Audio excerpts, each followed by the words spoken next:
یو ځوان خپله ضعیفه بوډۍ مور بوتله یتیمخانې ته داخله یې کړه او انتظامیت ته خپل نمبر ورکو او هغې ته دا ووی چې دا زما نمبر دی او چې کله زما د مور آخري وخت راشي نو ما ته به فون وکړئ. زما خواهش دی چې زه خپله دا مور په خپل آبایي کلي کې ښخه کړم. او دا ځوان روان شو. څه موده پس چې کله د دې ضعیفې بوډۍ آخري وخت راغی نو انتظامیه دې ځوان ته فون وکړو چې راشه او ستا د مور آخري وخت دی.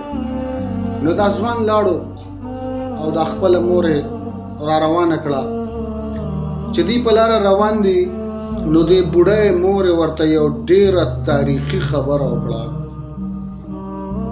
واوري وی بچیا چې کله ته ما خخه کې او اوزګار شي نو په دې یتیمخانه کې یو څو پنکې خرابې دي دا به سمې کې بچا. نو دا زوی ورته وایي چې مورې نو تو خو ته اسم اوس روانه نو که زه دا پنکې سمې هم کم نو تا ته څه فایده. نو د مورې ورله یو داسې ښکلی جواب ورکړو چې هغه زمونږ ستاسو د ټول عالم دپاره د یو عبرت خبره ده چې مونږ د دې نه عبرت واخلو. نو مورې ورته وایي چې بچیا ما خو د خپل ځان دپاره نه وي، ما سره خو ستا غم دی چې کله ستا بچي راورسېږي او ځوانان شي او هغې ته کله تا بیا دې یتیمخانې ته راولي نو ته به په ګرمۍ کې څه کوې بچیا.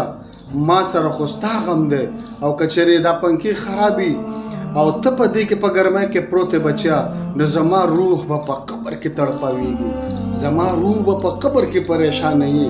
نو زما رونو دا یاد وساتئ، واورئ زما دا خبره چې د خپل مور او پلار دومره نافرماني وکئ چې څومره تاسو بیا په خپل وخت کې برداشت کولی شئ. ولې چې دا